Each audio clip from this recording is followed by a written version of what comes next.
Warm welcome from my end. Just a few housekeeping items to start with. This session will be recorded, and we will share the recording and the slides after our session, so you can recap and also share. You may ask questions. There's a Q&A button on the bottom. We'll try to answer either in the session or thereafter. We have a lot of topics today to cover, but definitely we'll come back to you. And after the session, there will be a short survey popping up. It would be great if you could give us your feedback, also suggestions for new topics for the next webcast would be very welcome. So with that, let me please briefly introduce myself. My name is Markus Kircher. I'm a transfer pricing partner in the Frankfurt office of Deloitte, doing transfer pricing now for over 26 years. Since then, always also working with Japanese multinationals with a certain focus on what we call controversies, so tax audits, maps, and APA, so what we will cover today. And with that, I would like to hand over to my dear colleagues, because I have the pleasure to present not alone, but with Andres and the others who will present themselves now. Thank you, Markus. So good afternoon to you joining us from Japan, and good morning for those joining us in Germany or in Europe. My name is Andres Pelaez. I'm a transfer pricing director and leading the competence grid for Japanese clients together with Markus. And we are glad to welcome you once again on this continuation of a webcast. So this is a sort of a second series based on the first series that we had. So happy to have you here once again. Over to you, Mai.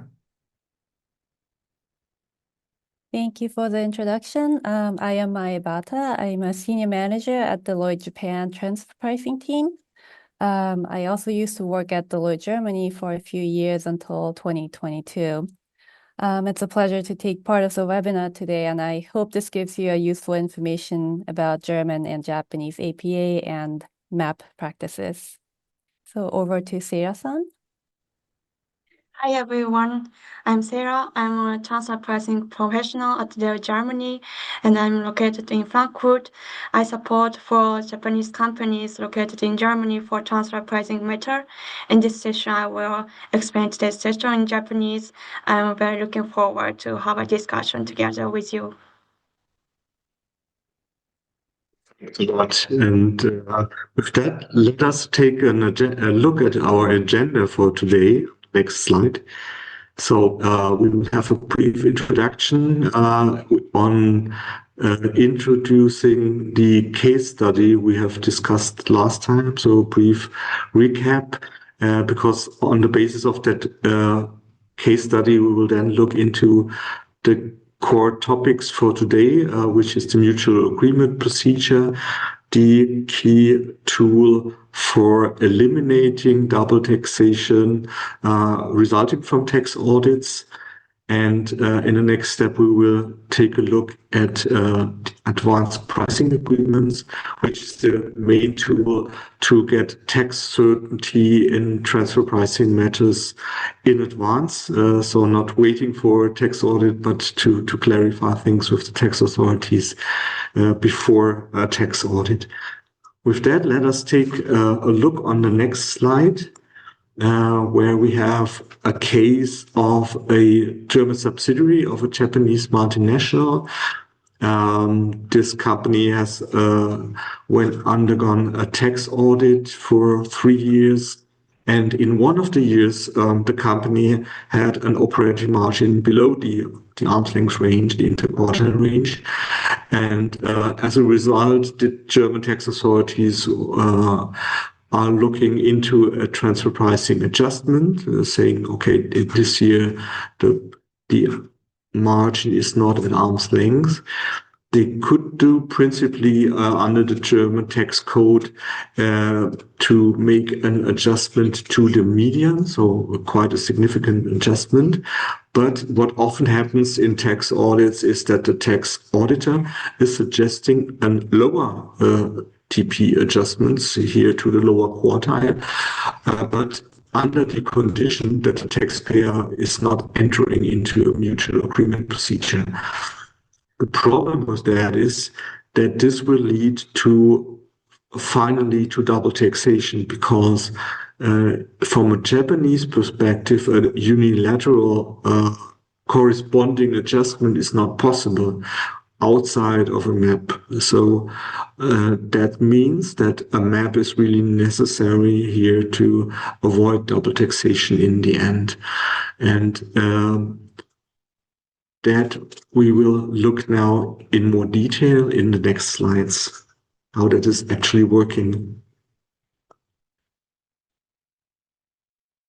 So the legal basis for mutual agreement procedures is the double tax treaty, a clause in the double tax treaty. And what is a mutual agreement procedure? It is a consultation between tax authorities regarding a dispute of one or more taxpayers with one or more tax authorities. And in the end, double taxation should be eliminated. And the new double tax treaty between Germany and Japan, introduced in 2015, has introduced a so-called arbitration clause, which is very helpful because it means if the tax authorities cannot come to a conclusion over a case within 2 years, the taxpayer can request for arbitration and get the case solved then by an arbitration panel. And let us take a bit more closer look to the procedure of a map on the next slide. So how is a mutual agreement procedure actually working? What are the phases? The first phase is, of course, the preparation phase. And the second phase is the so-called pre-filing meeting. Pre-filing meetings in Germany are not necessary, but are possible for mutual agreement procedures, unlike in an APA where you always have a pre-filing meeting. So it's an option, and in the preparation phase, it's really necessary to think whether it makes sense, depending on the complexity of the case. In any case, taxpayer needs to collect information, of course, for the request, present the case in a reasonable manner, and also needs to share its opinion about the case. And there it's, of course, important to have a strategy for the map, what shall be achieved, what is the desired outcome of a map. This can then be presented in a pre-filing meeting to the representatives of the Federal Tax Office and of the local tax authorities. And after such a discussion with the tax authorities, then the next phase is the actual map application, so the filing of the map request, where you could then, of course, factor in feedback from the tax authorities received during such meeting. And once the map request is filed, then the tax authorities will take a look at it, analyze it, build up their mind about how to deal with the case, and start the discussions with the other tax authorities here with Japan. And of course, it's important to be close to the process, to have a proactive communication with the tax authorities to see how the procedure is going on. Sometimes there are, of course, questions which needs to be answered. And in the end, if the map is finalized, it's necessary to be, of course, also very cautious to finalize the map procedure in a good manner, which means the taxpayer needs to approve the map result and needs to waive its rights to go to appeal thereafter.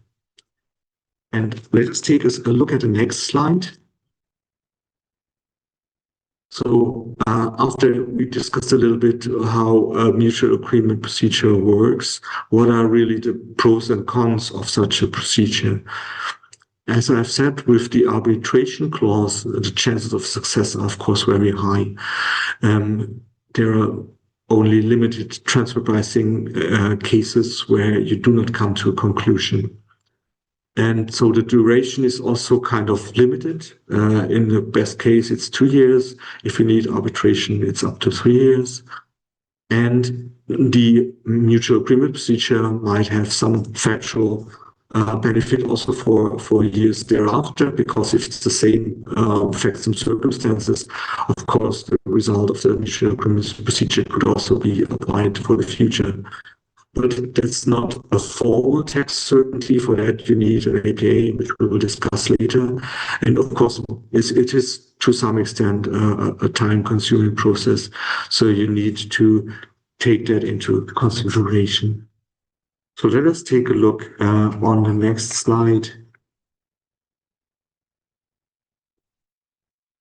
And some statistics from 23 show that over 3/4 of the cases are ending in a good result for the taxpayer, that double taxation is really relieved, either during the process or unilaterally. In 80% of the cases, the taxpayer withdraws, sometimes because they're going rather for an appeal, because they see that the map will not give them the result they really want. But you see, overall, really very positive for taxpayers. So let us take a look at the next slide. And I would hand over to May. Also, possibly you can briefly mention, are there any differences in the procedure from a Japanese perspective? Thank you, Marcus. So the procedure for MAP itself is quite similar in Japan. But one of the key difference would be the pre-filing meetings. So in Japan, pre-filing meetings are basically a requirement, and the NTA, which is National Tax Authority in Japan, they usually request for such a meeting before taxpayer actually files for the MAP or the APA. Okay, so moving on to the MAP statistics for Japan. This graph shows the trend in the number of MAP cases in Japan, and the number includes all MAP cases such as APA and transfer pricing taxations. The light green bar indicates the number of requests received. The bright green bar indicates the number of cases closed. And the dark green bar, the longest bar, indicates the number of carryovers, and those are also called inventory. And as you can see, the number of cases have gradually increased over the past 20 years, and the number of cases carried over has also increased. However, in the most recent fiscal year, which is 2023, the number of new requests was a bit less than the number of cases processed, so the inventory decreased a little bit. Thank you. So next slide, please. And I would hand over back to Marcus. Thank you. So how is the mutual agreement procedure handled by whom in Germany? And for that, it's important to understand how the German tax authorities are organized. Due to our federal system, there are basically local tax authorities that are principally in the lead for taxation of taxpayers. But for mutual agreement procedures, it's the federal level that is in the lead. So there's a so-called Federal Central Tax Office, which has a dedicated team for mutual agreement procedures and the APAs. And they are dealing with the request. They are negotiating with their Japanese counterparts. There's a dedicated team in the MAP team, which is responsible for all negotiations with Japan. So they're dealing with their counterparts on a regular level. They're meeting twice a year at least, or also exchanging cases and opinions during the year by email or phone. And the local tax authorities are only included in the map process to a limited content. They need to present their opinion about the case, present facts and information, and in the end are, of course, also responsible for implementing the result of the map. And that's different in the APA, but we will hear that later. And with that, I would hand over again to Mai, who is explaining the situation in Japan. Thank you, Marcus. Next slide, please. Okay, so this is the organization of the National Tax Agency in Japan. The department in charge of negotiating with the foreign tax authorities is outlined in the orange box in the diagram, and it's called the International Operations Division, Office of Mutual Agreement Procedures, also called OMAP. And this is under the Commissioner Secretariat. The OMAP is basically, as I said, responsible for negotiation based on tax treaties with foreign tax authorities to eliminate international double taxation. And other organizations that are relevant or important from transfer pricing perspective would be the Regional Taxation Bureau. The Regional Taxation Bureau is further divided into 12 regions, and they each conduct tax audits as well as due diligence review for APAs in each region. And another point to note is that in Japan, there is annual personnel rotation in the beginning of July. And generally for NTA OMAP, they try to keep at least one person on the team for continuation purposes with negotiating with the foreign tax authorities. But for Regional Taxation Bureau, it could happen that the entire team rotates out. Okay, I would now hand over to Sarah, who will be summarizing the previous discussion in Japanese. Thank you, Marcus and Mai. Can you go to the next slide, please? Thank you. 皆様改めまして、本日は貴重なお時間をいただきましてありがとうございます。デロイトドイツの澤と申します。ここで一旦日本語訳をベースに前項までのキーポイントを解説させていただきます。移転価格の税務調査により課税処分を受けた場合、企業グループ全体で見ると二重課税が発生することになります。相互協議とは、そのような国際的な二重課税を排除することを目的として、租税条約の規定に基づき行われる税務当局との協議になります。日本とドイツ間での相互協議は、租税条約第24条に基づいて行われます。スライド下段に示しているのが相互協議プロセスの概要になります。一つ目のプロセスが事前相談に向けた準備になります。この段階では、相互協議において協議する国外関連者取引の定義及び移転価格算定方法、相互協議に向けた戦略を定めます。また、事前相談に必要となる情報を収集することとなります。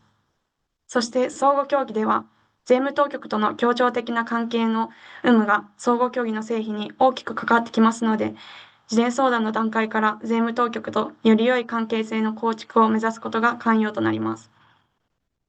2つ目のプロセスが事前相談になります。1つ目のプロセスにおいて準備した事前相談資料をもとに、ドイツでの自然相談の場合は、納税者とドイツ連邦税務局との間、日本との事前相談の場合は、納税者と日本の税務当局との間で様々なトピックについて、その後の相互協議の申請に向けたすり合わせを行います。ドイツでは事前相談は必須ではありませんが、日本では相互協議の事前相談は必須になります。3つ目のプロセスが相互協議の申請になります。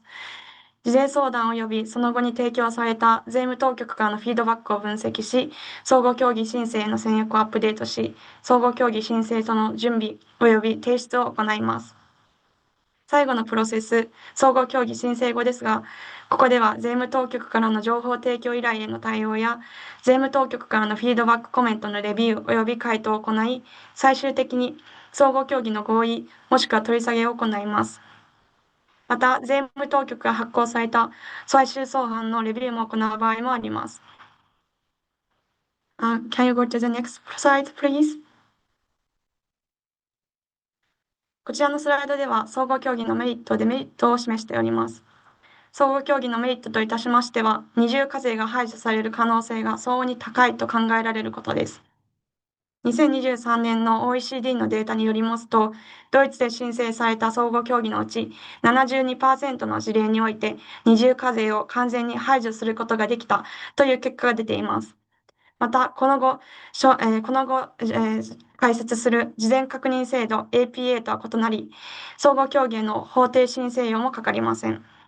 また、総合競技の結果が将来の年度に対して事実上拘束力を持つ可能性もあり、将来期間において移転価格の法的安定性をもたらすことも期待されます。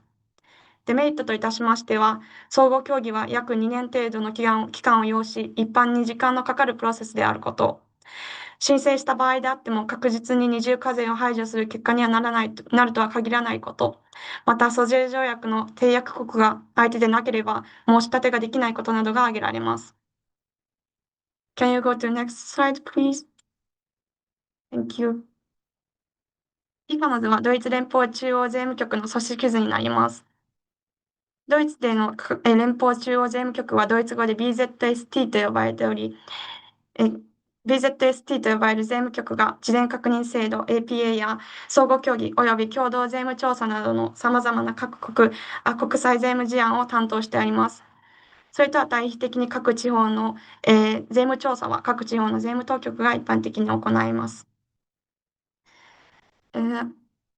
それではここでドイツの連邦中央税務局の組織図の説明が終わりましたので、日本の税務協同局の組織図に関して、舞さんの方から説明をいただきます。Can you go to the next slide, please? ありがとうございます。こちらでは日本の国税庁の組織について示しております。総合協議を担当する部門は、国税庁長官官房の中の、オレンジで囲ってある国際業務課総合協議室という部門になります。実際に協議を行うのは、その名の通り、総合協議室というところで、国際的な二重課税を排除するために外国税務当局との租税条約に基づく協議を担当しています。組織図の中で移転価格の観点から重要な組織という意味では、他に国税局があります。国税局はさらに12の地域に分かれまして、各管轄地域の税務調査を行ったり、この後説明する APA の審査を行ったりする、機構になっています。日本の税務当局について特筆すべき点としては、毎年の人事異動になります。基本的には年度始めの7月頭に行われまして、総合協議室では外国税務当局との関係性を踏まえて、チームの中で1人は残ることが多いんですけれども、APA の審査ですとか調査を行う国税局の方では、チーム全員が移動するというパターンもございますので、ご留意いただければと思います。Okay, next, Andres will be explaining the APA. So, Andres. Thank you very much, Marcus and Mai, and Sarah for that explanation on mutual agreement procedures.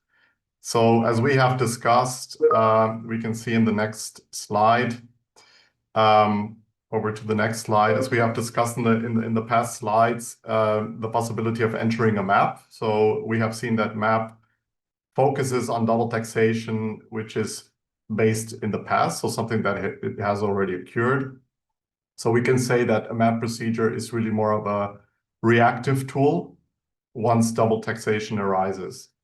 However, what if a taxpayer is looking to implement a new transfer pricing model or has transactions that are highly uncertain going forward and wants, let's say, a legal certainty for the future, so not necessarily for the past, but for the future, and wants to avoid double taxation. So in this case, a more proactive way is the so-called advanced pricing agreements, which is an important controversy tool to consider, which deals with the future. Although it deals with the future, we will discuss shortly there's also the possibility to have a rollback, a so-called rollback, or include years that have already been closed.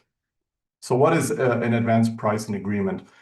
So-called APA. An APA is a procedural agreement between one or more taxpayers and one or more tax authorities. So it could either be, let's say, unilateral, bilateral, or even more tax authorities. Although for transfer pricing purposes, unilateral APAs in Germany are not allowed.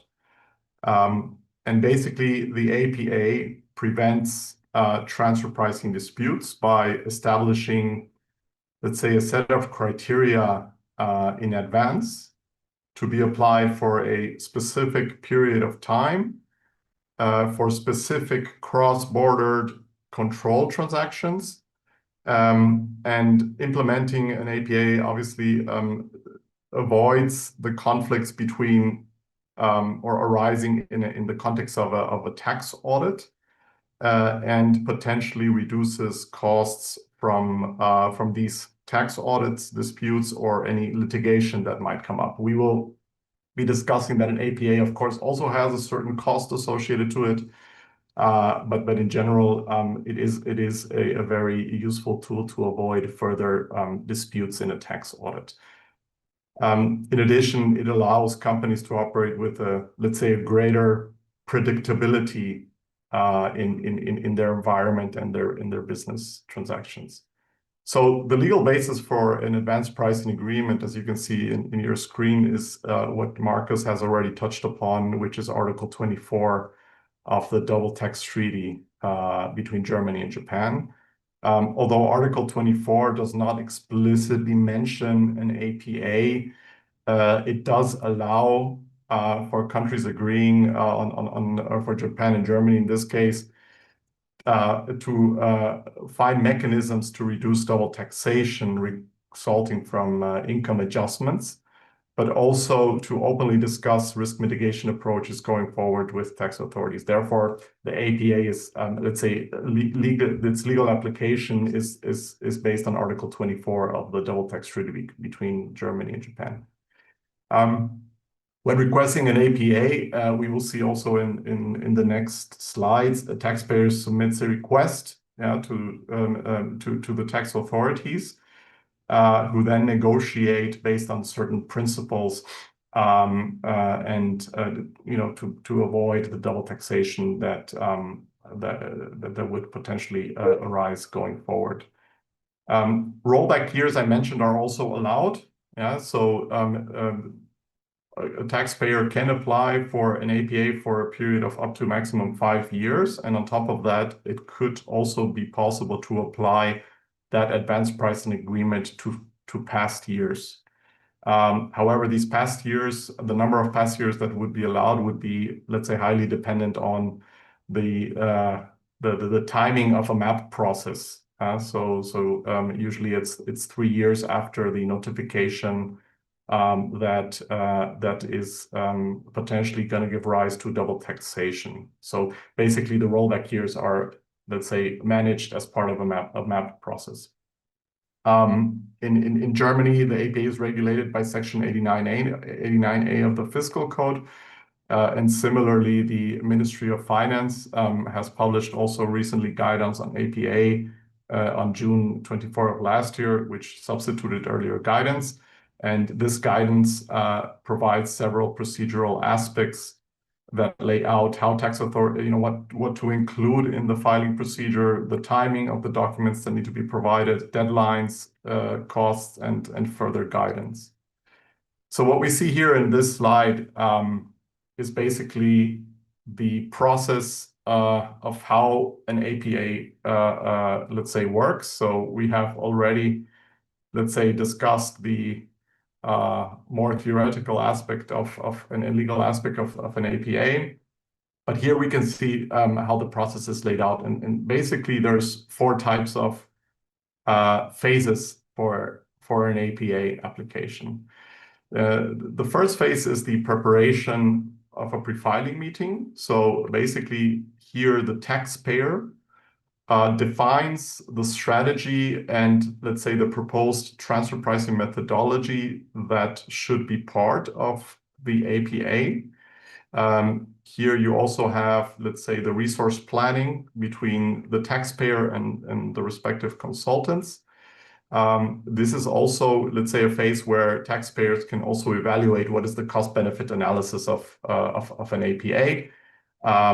As I mentioned earlier, an APA does have a specific cost associated to that. So you have an application fee, which in Germany is 30,000 euros per application. You also have, and Mai will probably mention something shortly on that, some sort of application fee in Japan.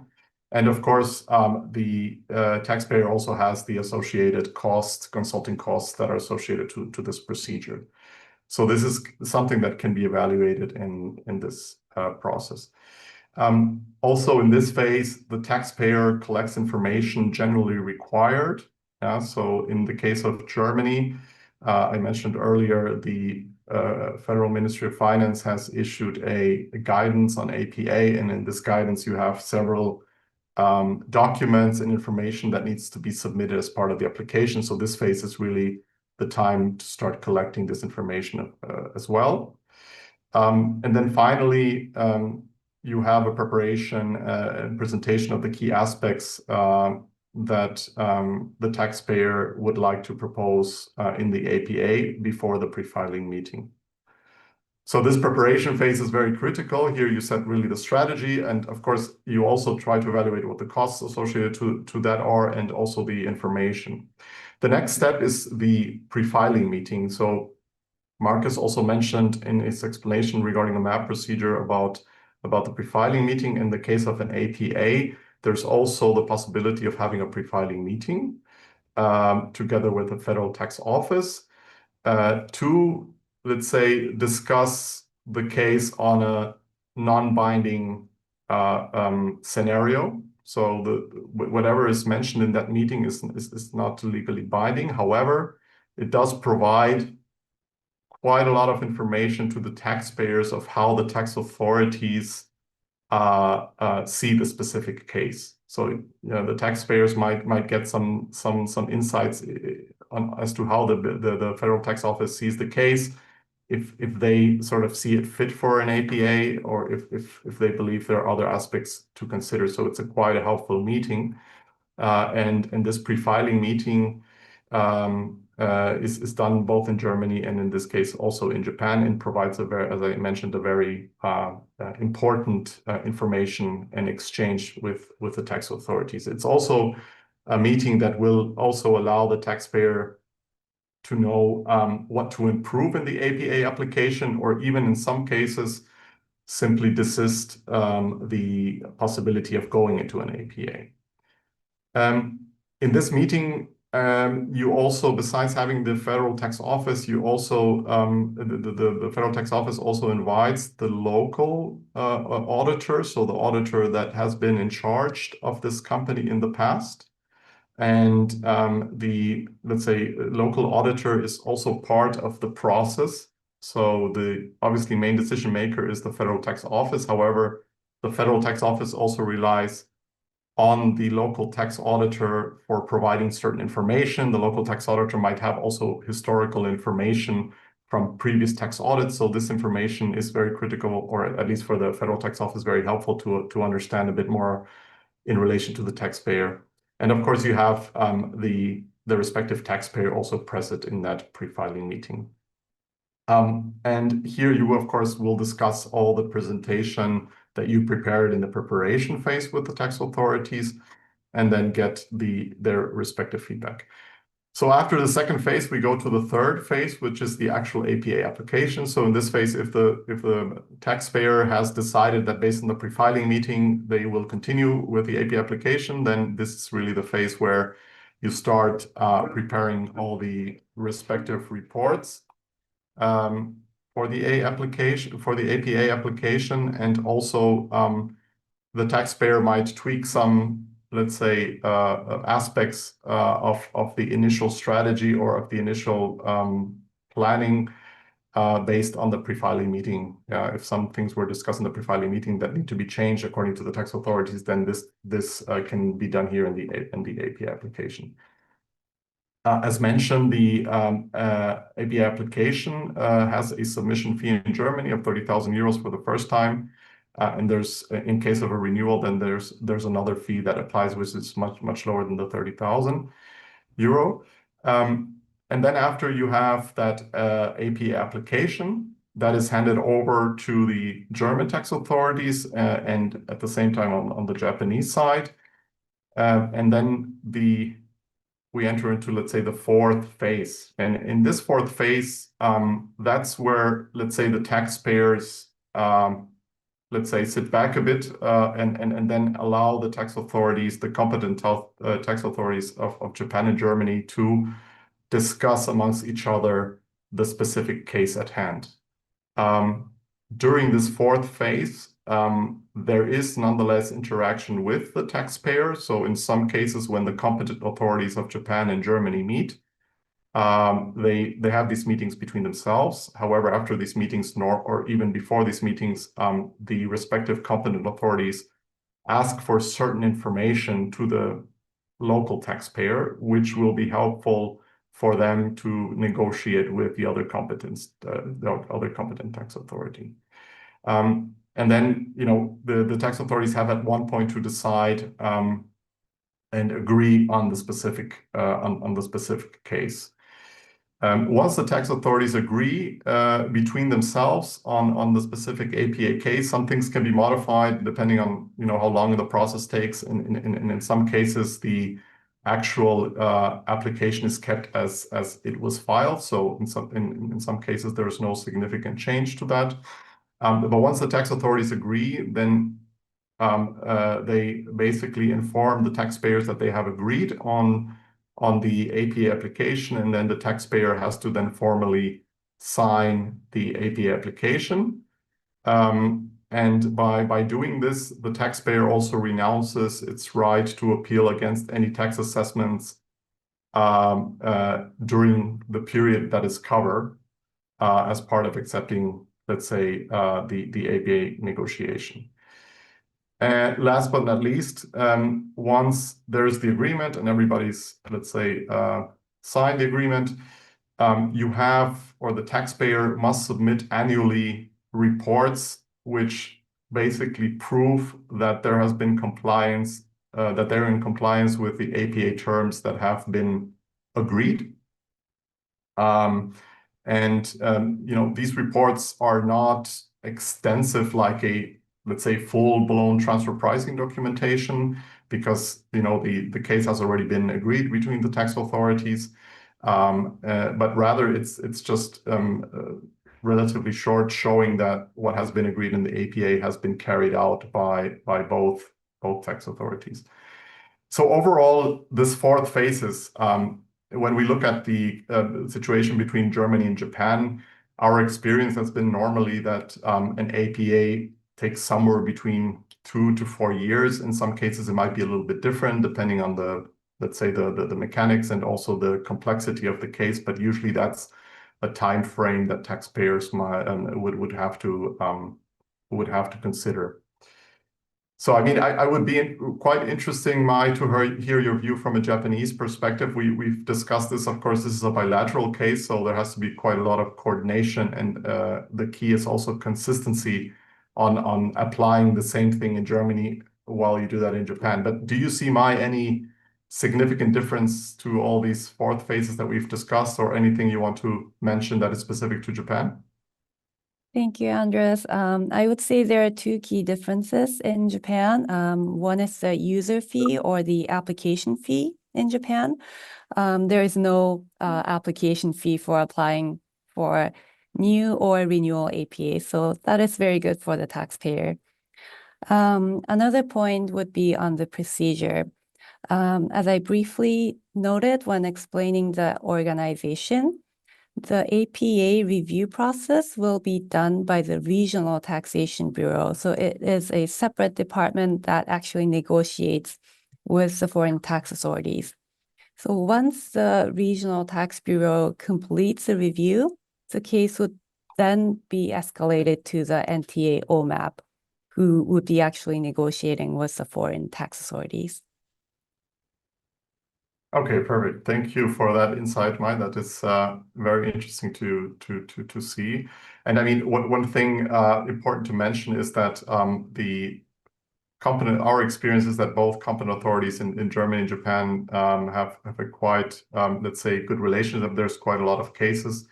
And our understanding is that they meet twice a year to discuss, let's say, the cases between Germany and Japan. And usually, the teams, at least in Germany, the teams dedicated to the German-Japan APAs is made up of a certain number of people. So they are, let's say, familiarized and experienced with these type of advanced pricing agreements with Japan. And I'm not sure, Mai, if you have any specific thing you could mention about the competent authority teams in Japan in relation to Germany, if there's any peculiarity, or I would imagine it's a fixed team also that is specifically dedicated to these cases.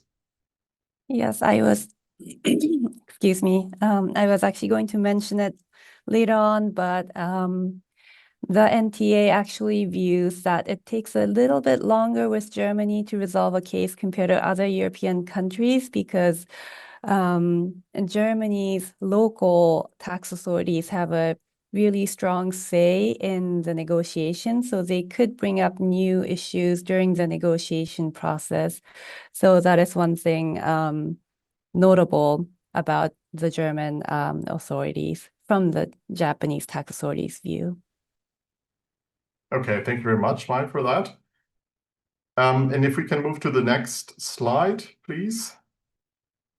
So here we have laid out the pros and cons of an APA. We have also here laid out the pros and cons of a MAP, which Marcus has already discussed in detail.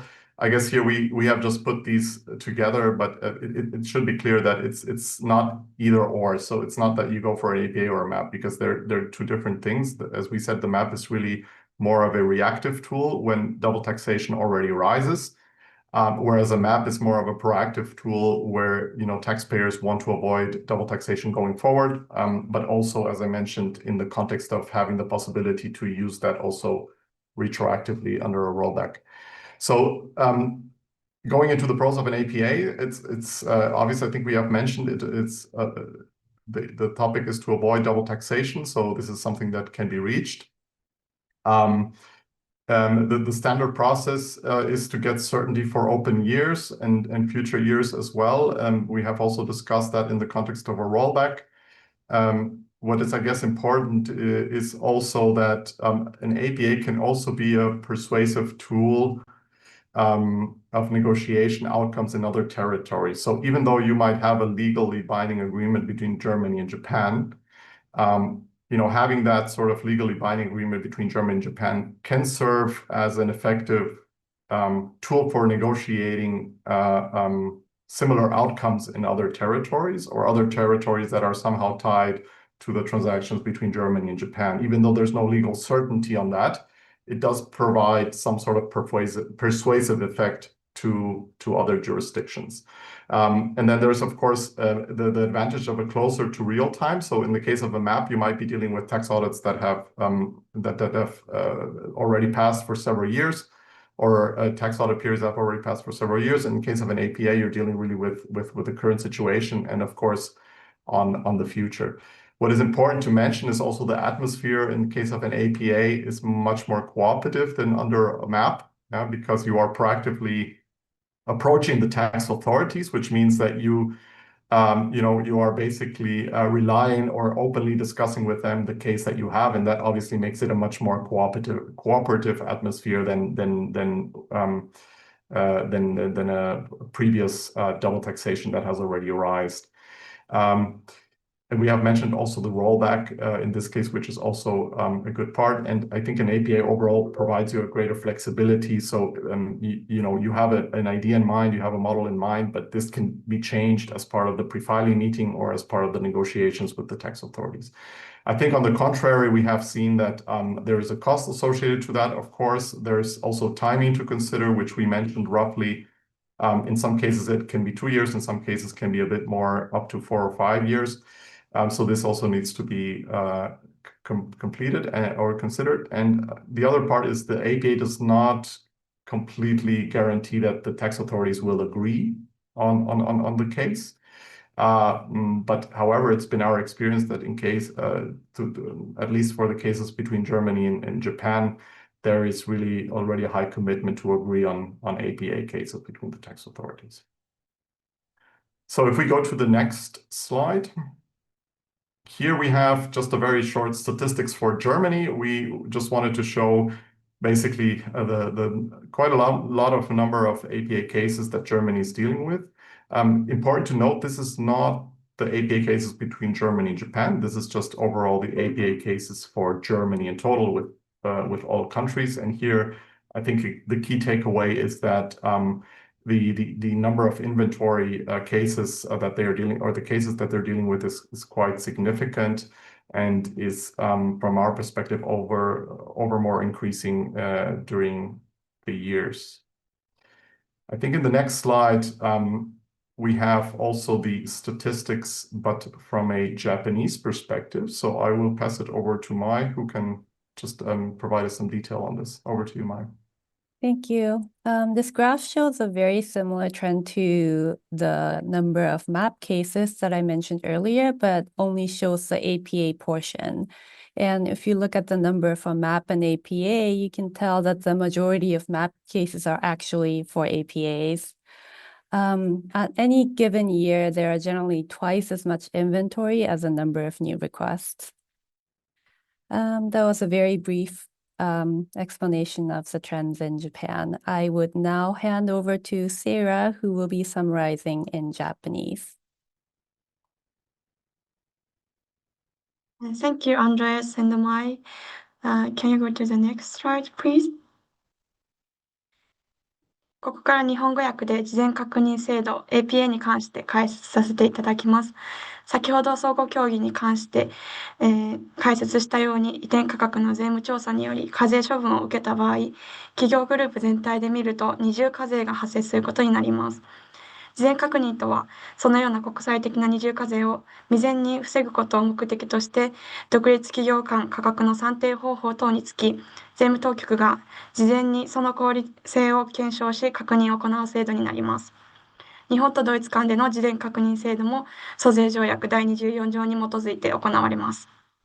スライド下段に示しているのが APA プロセスの概要になります。一つ目のプロセスが事前相談に向けての準備になります。この段階では APA において協議する国外関連者取引の定義及び移転価格算定方法を定めます。また、事前相談に必要となる情報をあらかじめ収集し、事前相談に向けて資料を作成することとなります。2つ目のプロセスが事前相談になります。1つ目のプロセスにおいて準備した事前相談内容をもとに、ドイツでの事前相談の場合は、納税者とドイツ連邦税務当局との間、日本での事前相談の場合は、納税者と日本の税務当局との間で、様々なトピックについて、その後の APA の申請に向けたすり合わせを行います。3つ目のプロセスが APA の申請になります。この段階では APA の申請書を作成することになります。申請書には納税者に関する情報及び事前確認に至った背景、対象となる国外関連取引、対象となる取引に関する詳細な機能分析、移転価格算定方法の選択と比較対象分析を含む移転価格妥当性の分析を含めることとなります。最後のプロセス APA 申請後ですが、ここではドイツ税務当局もしくは日本の税務当局において審査担当官が提出された申請書や添付されている資料の確認を行い APA の審査を行います。なお、APA の審査では申し出を行った企業に対して各国の税務当局から追加資料や追加書類の提出を求められるケースもあり、その、税務当局からの情報提供依頼への対応や税務当局からのフィードバックコメントのレビュー及び回答を行います。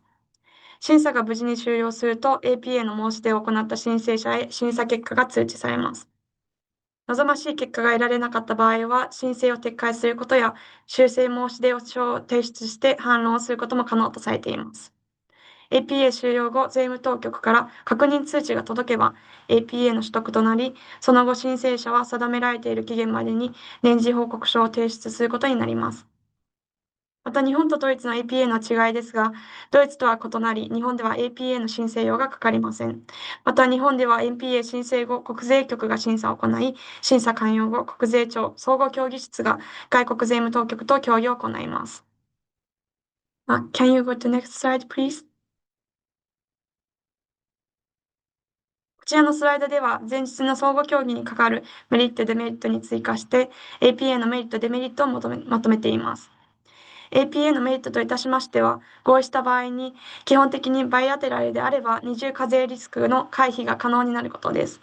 また合意に至った場合、原則として将来の課税年度にかかる移転価格の法的安定性を得られることになります。また、税務調査よりもリアルタイムでのコミュニケーションが可能で、交渉の雰囲気は税務調査や相互協議に比べて協力的な雰囲気であることもメリットとして挙げられます。場合によっては、過去の年度に対して訴求適用、ロールバックも可能になります。デメリットといたしましては、時間を要するプロセスであること、ドイツでは APA への申請料が高額となる可能性があること、将来の財務データの予測が困難であること、合意に達することやカナダへの訴求申請が確実に保証されているわけではないことが挙げられます。Can you go to the next slide, please? Then now I will hand over to my son for other IPA and map topic from Japanese perspective. Thank you, Sarah. So here I have listed a few FYI items, other topics to note. One is the carryover cases. The largest region would be Asia and Oceania region that has the largest number of inventory. But for European countries, Germany is also accounting for 5% of the total inventory cases in Japan. So it does indicate that a certain number of carryover cases has accumulated with Germany. And as a reference, I have also noted that the transfer pricing method most often used in MAP cases is TNMM, which accounts for about half of all the cases. And as I briefly noted earlier, on the lower right corner, although MAP meeting with Germany are held twice a year, the German authority of each state is quite powerful. So state authorities sometimes bring up new issues in the process. And because of that, NTA's view is that it takes a little bit longer with Germany compared to other European countries. So next slide, please. はい。では、このまま日本語で、ご説明します。まず一つ目が繰越件数なんですけれども、日本が抱えている在庫の中ではアジア、オセアニア地域が、最も多くなっておりまして、とはいえドイツも全体の 5% を占めるということで、一定の件数が積み上がっているということが言えるかと思います。あとはご参考までというところではあるんですけれども、相互協議事案で最も多く採用されている、移転価格算定方法は TNMM というもので、ローカルファイルなどやられている場合は非常によく登場する手法でもあるんですけれども、こちらが全体の半分程度となっています。で、右下に、簡単に記載している点としては、ドイツとは年に2回協議を行っているんですけれども、各州の権限が強いこともあって、州の当局が途中で新たな論点を持ち出すといったこともあるということで、欧州の国の中ではドイツは若干時間がかかる方というふうに、日本の相互協議室は見ているというところになります。Thank you. So Andres, back to you. Perfect. Thank you very much for that translation and also the overview on the Japanese side. I think one question that normally arises in the context of a map. I mean, we've been discussing, or Marcus and Mai have been discussing in relation to a map case between Germany and Japan. So if double taxation arises, let's say in either jurisdiction, how to let's say mitigate that double taxation. However, Marcus, maybe one point that would be interesting to get your view on is in the cases of Japanese multinationals who might have transactions between their subsidiaries in Europe. So in some cases we have, for example, the typical transaction flow where you might have a Japanese entity selling their product to a Dutch entity, and then in some cases the Dutch entity serving as some sort of master distributor, or further, let's say, distributing the goods within Europe, especially to Germany. In case there is a double taxation arising between Germany or any other European jurisdiction, are there any main differences that you would see on how taxpayers can mitigate that double taxation within Europe? Yeah, thank you for the question, Andres. Basically, in such a case, the first question is which transaction is actually adjusted? Is it a transaction between the European entities, or is it a transaction with Japan? That would be kind of the first question to see whether the double tax treaty with Japan is relevant, or double tax treaties within Europe. But there's also a so-called European Arbitration Convention, which provides for an additional legal basis for mutual agreement procedures within Europe. And typically within Europe, this is used because it also provides for an arbitration, like we have discussed with respect to Japan. And therefore also there's a certainty that a map will be resolved if that legal basis is used. And sometimes, of course, the question is whether really in a bilateral scenario the question can be resolved, or whether a third party needs also be part of the process.